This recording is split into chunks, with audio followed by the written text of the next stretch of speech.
சுய சான்று முறை கட்டட அனுமதிக்கு புதிய கட்டணங்கள் அறிவிப்பதாக கூறிவிட்டு அனைத்து வகை கட்டட அனுமதிக்கான கட்டணங்களும் இருமடங்காக உயர்த்தப்பட்டுள்ளன. உதாரணமாக 8,900 சதுர அடிக்கு கடந்த மாதம் அதிகாரிகள் வழங்கிய டிமாண்ட் நோட்டீஸ் அடிப்படையில் 4.5 லட்சம் ரூபாய் செலுத்த வேண்டியிருந்தது. தற்போது இதே பரப்பளவு கட்டடத்துக்கு 9.5 லட்சம் ரூபாய் செலுத்த வேண்டும் என்று அதிகாரிகள் தெரிவித்துள்ளனர். இதனால் ஏற்படும் கூடுதல் செலவை வீட்டின் விலையில் ஏற்றுவதை தவிர எங்களுக்கு வேறு வழி இல்லை என வீடு விற்பனையாளர்கள் தெரிவித்துள்ளனர்.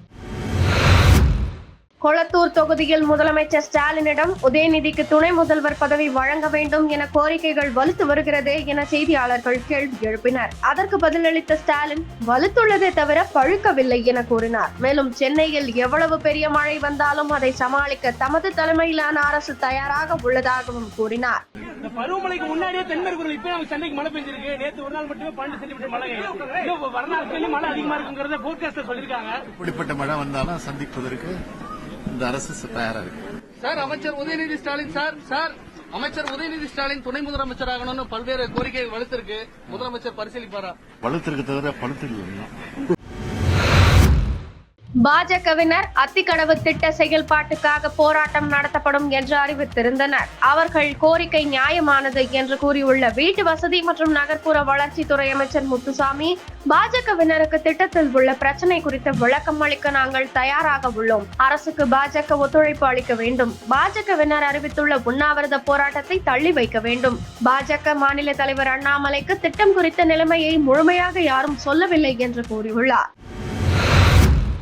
மதுபான கொள்கை முறைகேட்டில் நடந்த சட்டவிரோத பண பரிவர்த்தனை தடுப்பு சட்டத்தின் கீழ் கெஜ்ரிவால் கைது செய்யப்பட்டார். பிறகு சிபிஐ அதிகாரிகளும் கெஜ்ரிவாலை கைது செய்தனர். அமலாக்கத்துறை வழக்கில் அவருக்கு உச்சநீதிமன்றம் இடைக்கால ஜாமீன் வழங்கியது. ஆனால் சிபிஐ கைது செய்ததால் அவர் வெளியே வர முடியவில்லை. இந்நிலையில் சிபிஐ கைது செய்ததை எதிர்த்தும் ஜாமீன் கேட்டும் டில்லி உயர்நீதிமன்றத்தில் கெஜ்ரிவால் மனு தாக்கல் செய்தார். இதனை விசாரித்த நீதிமன்றம் சிபிஐ கைதுக்கு நியாயமான காரணம் இல்லை என கூற முடியாது என்றும் ஜாமீன் கேட்டு விசாரணை நீதிமன்றத்தை அணுகும்படி உத்தரவிட்டு கெஜ்ரிவால் தாக்கல் செய்த மனுக்களை தள்ளுபடி செய்தது. சீனாவில் இருந்து பொருட்களை இறக்குமதி செய்யாமல் அந்நாட்டு நிறுவனங்கள் இந்தியாவில் முதலீடு செய்ய வைத்து பொருட்களை உற்பத்தி செய்ய அனுமதிப்பது சிறந்தது என நிதி ஆயோக் உறுப்பினர் அரவிந்த் விர்மானி தெரிவித்தார். உள்ளூர் உற்பத்தியை அதிகரிக்கவும் ஏற்றுமதியை அதிகரிக்கவும் சீனாவில் இருந்து அந்நிய நேரடி முதலீட்டை கோருவது நல்லது. இதனால் சீனாவில் இருந்து நாம் பொருட்களை இறக்குமதி செய்ய ஆகும் செலவு குறையும். அமெரிக்கா மற்றும் ஐரோப்பிய நாடுகள் சீனாவில் இருந்து பொருட்களை இறக்குமதி செய்வதை தவிர்த்து வருகிறது. இந்நேரத்தில் சீனா நிறுவனங்கள் இந்தியாவில் முதலீடு செய்து பொருட்களை உற்பத்தி செய்தால் நாம் பிற நாடுகளுக்கு எளிதில் ஏற்றுமதி செய்ய முடியும் என்று அவர் கூறியுள்ளார். டில்லியின் ரோஹிணி பகுதியில் உள்ள அவந்திகா குடியிருப்பின் சி பிளாக்கில் வாலிபர் ஒருவர் வசித்து வருகிறார். அவர் தனது வீட்டின் சுவர்களில் பாகிஸ்தானுக்கு ஆதரவான போஸ்டர்களை ஒட்டி வந்துள்ளார். இது அங்கிருந்தவர்களிடையே சந்தேகங்களை எழுப்பியது. இதனால் அந்த போஸ்டர்களை வீடியோ எடுத்த உள்ளூர் மக்கள் சமூக வலைதளங்களில் பதிவிட்டுள்ளனர். அந்த வீடியோ வைரலான நிலையில் சம்பந்தப்பட்ட நபரின் வீட்டிற்கு போலீசார் சென்றுள்ளனர். அங்கு வீட்டின் சுவர்களில் பாகிஸ்தானுக்கு ஆதரவாக வாசகங்களும் போஸ்டர்களும் ஒட்டப்பட்டிருப்பதை கண்டு அதிர்ச்சி அடைந்தனர். பின்னர் அந்த நபரை போலீசார் கைது செய்து பாகிஸ்தானுக்கு ஆதரவான பேனர்களையும் பறிமுதல் செய்தனர். மேலும் அந்த நபருக்கு தீவிரவாத அமைப்புகளுடன் ஏதேனும் தொடர்புள்ளதா என்ற கோணத்தில் விசாரிக்கின்றனர்.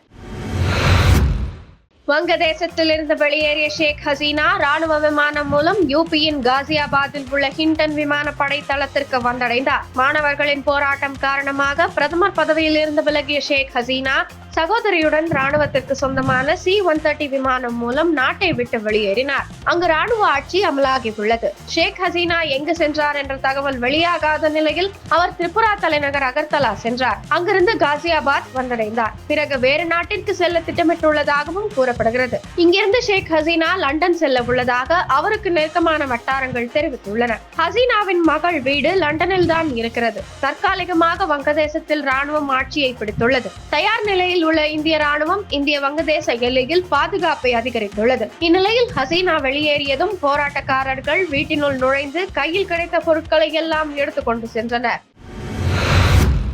செப்டம்பர் 10ஆம் தேதி ABC செய்தி நிறுவனம் சார்பில் நடத்தப்படும் விவாதத்தில் நான் கலந்து கொள்ளப் போவதில்லை என ட்ரம்ப் தெரிவித்துள்ளார்.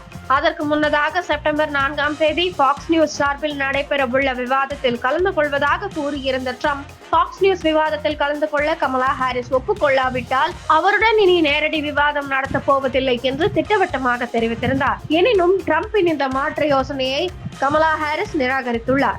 ABC நியூஸ் நடத்தவுள்ள விவாதத்தில் பங்கேற்க ட்ரம்ப் பயப்படுவதாகவும் அதனால் விவாதத்தை தவிர்க்க முயற்சிக்கிறார் என்றும் கமலா ஹாரிஸின் பிரச்சார குழு குற்றம் சாட்டி இருக்கிறது. செப்டம்பர் 10ஆம் தேதி நடத்தவுள்ள விவாத நிகழ்ச்சியானது இதற்கு முன்பு போட்டியில் இருந்த பைடனும் ட்ரம்பும் ஒப்புக்கொள்ளப்பட்டபடி ஏற்பாடு செய்யப்பட்ட நிகழ்ச்சிதான். எந்த நேரத்திலும் எந்த இடத்திலும் விவாதம் செய்ய தயாராக இருப்பதாக இருவரும் கூறியிருந்தனர். தற்போது இந்த விவாதத்தை ட்ரம்ப் தவிர்த்திருப்பதை கமலா ஹாரிஸ் விமர்சனம் செய்துள்ளார். எந்த நேரத்திலும் எந்த இடத்திலும் என்ற நிலைப்பாடு எப்படி ஒரு குறிப்பிட்ட நேரம் ஒரு குறிப்பிட்ட பாதுகாப்பான இடமாக மாறியது என்பது சுவாரஸ்யமானது என கமலா ஹாரிஸ் கூறினார். ட்ரம்ப் ஒப்புக்கொண்டது போல் நான் செப்டம்பர் 10ஆம் தேதி அங்கு இருப்பேன், நான் அவரை அங்கே சந்திப்பேன் என நம்புகிறேன் என்றும் கமலா ஹாரிஸ் சவால் விடுத்துள்ளார். ஜனாதிபதி திரௌபதி முர்முவின் 3 நாடுகளுக்கான சுற்றுப்பயணம் ஞாயிற்றுக்கிழமை தொடங்கியது. இதன்படி அவர் பிஜி நாட்டுக்கு நேற்று சென்றடைந்துள்ளார். அவருக்கு விமான நிலையத்தில் சிறப்பான வரவேற்பு அளிக்கப்பட்டது. இந்த பயணத்தில் முர்மு அந்நாட்டு அதிபர் ரது வில்லியம் மற்றும் பிரதமர் சிறிசேனா ரபுகா ஆகியோரை சந்தித்து இருதரப்பு கூட்டங்களை நடத்துகிறார். அந்நாட்டில் நேற்றும் இன்றும் தங்கியிருக்கும் அவர் இந்த பயணத்திற்கு பின்னர் நியூசிலாந்து மற்றும் திமோர் லெஸ்டேவுக்கு செல்கிறார். இந்தியாவிலிருந்து பிஜி தீவுக்கு பயணம் மேற்கொண்டுள்ள முர்முவால் இரு நாடுகளுக்கு இடையேயான வரலாற்று உறவுகள் முக்கியத்துவம் பெற்றுள்ளன. இந்த பயணத்தின் போது பிஜி நாட்டின் நாடாளுமன்றத்திலும் அதன் பிறகு இந்திய வம்சாவளியினருடனும் உரையாட உள்ளார். அடுத்ததாக ஜனாதிபதி திரௌபதி முர்மு வருகிற 7ஆம் தேதி முதல் 9ஆம் தேதி வரை நியூசிலாந்தில் அந்நாட்டின் கவர்னர் ஜெனரல் சிண்டி கிரோவின் அழைப்பின் பேரில் திரௌபதி முர்மு சுற்றுப்பயணம் மேற்கொள்கிறார். பாரிஸ் ஒலிம்பிக்கில் டேபிள் டென்னிஸ் போட்டியில் இந்திய மகளிர் அணி காலிறுதிக்கு முன்னேறியது. நேற்று நடந்த போட்டியில் தரவரிசையில் 4வது இடத்தில் உள்ள ருமேனியா அணியை எதிர்கொண்ட இந்திய அணியினர் 3-2 என்ற புள்ளி கணக்கில் வீழ்த்தி காலிறுதிக்கு முன்னேறியுள்ளது.